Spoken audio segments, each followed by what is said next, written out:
talk dark nests. Dark nests are also a slightly weaker version of combat.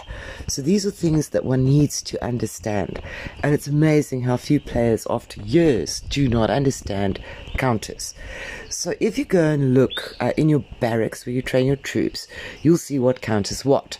So for example, infantry counters ranged. Ranged counters cavalry. Cavalry counters infantry. Okay, so far so easy. But what do you do when there are two true types? Look at this little disaster here. I mean, this guy totally...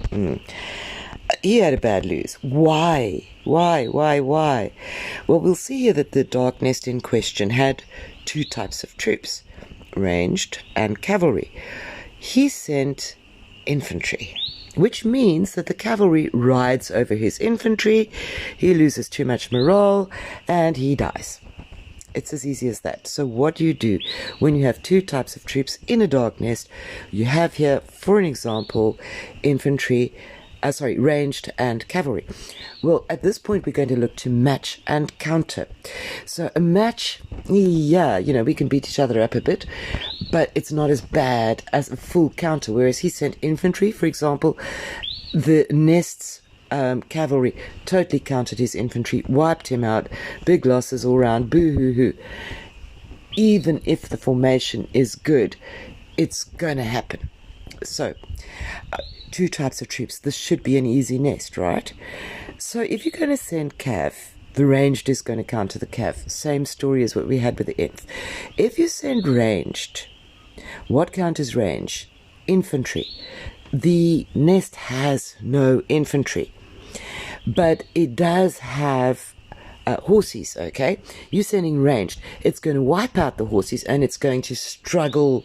Well, the nest's ranged is going to struggle against my ranged. So this is a clear-cut case for a ranged nest. It should be easy, but a lot of people don't understand it. I'm hoping that this guideline kind of helps you. Okay, let's have a look what happened afterwards when I did the same nest. Okay, look at this. I mean, this is not just a defeat. This is a wipeout. I did the same nest. This was done with infantry. I did the same nest with ranged. No problem. Because my ranged went against the nest's ranged and it countered the nest's cavalry. The nest could not counter me at any point. And this is what makes mixed nests so difficult, and a lot of people don't understand it. Even if there's a teeny tiny little counter in that nest, there is a very, very good chance, or a reasonable chance at the very least, that it is going to counter you. So ideally you're going to go for, okay, a one-type troop dark nest is so easy. The nest's got cav, no problem, send ranged. Nest has got inf, send cav. Nest has got ranged, send inf. Easy peasy. But when you come to the two nests, you need to match and counter. You do not want the nest to counter you at any point. At a later stage, when you're stronger than I am, and I hit quite hard, you will be looking at trying to get the nest on its weak spot, but with a 3-type mix. But even then, it is super difficult because it totally depends what the formation is, and you don't know what the formation is until you hit. And in the meantime, you've wasted a lot of time waiting for this darned essence to happen. So, match and counter. Never let the nest counter you. That is my number one tip for dark nests. The next one comes in the formations. You want to have your main troop at the back. So while I'm attacking here with ranged, what formation am I using? Let's take a look. Okay, here we are. Formations. I am using a cav wedge. What does that do? It puts my ranged at the back. I'm sending 12 troops. Some people say 16 of infantry. I'm sending 12 troops of cavalry. These are just to distract the nest while my main troop type does the damage. It's especially effective with ranged. So do remember this. Cav wedge for your ranged dark nest attacks. And then send a little sprinkling 12 of each of the troops that you're not going to use, just to hold that formation, distract the nest, and then your range does the maximum damage possibly. possible. If you are doing a cav nest, so you're sending cav to the nest will either have pure infantry or it will have infantry and cavalry. So now you're matching and countering, right? So now you're going to use that formation. Again, let's see, we've got the horses at the back. We're sending 12 range, we're sending 12 cav, that's 12 infantry. That's just to distract the nest. And the cav's going to sweep in there and do the job. Last formation that you're going to use.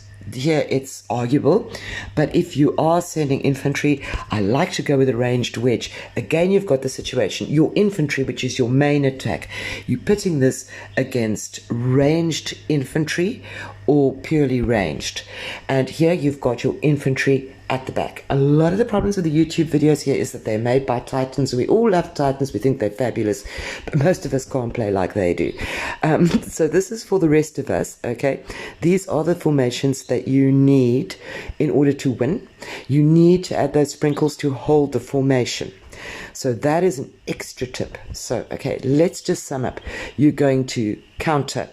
If you can't purely counter, you're going to match and counter. You're never going to let the nest counter you, because otherwise, unless you're super strong, you are going to screw up. You are then going to put your main attacking troop type at the back of your formation. So for ranged, you're going to go for the cav wedge formation. Puts your ranged at the back. You're going to send a sprinkling, 12 to 16 of each of your infantry and your cavalry for your ranged. For your cav attack, you're going to go ranged phalanx, and it puts your cav at the back, distracts the nest while your cav runs in and does a lot of damage.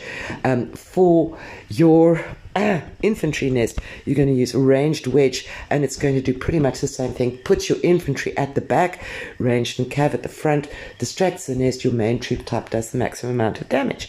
Hope that helps you.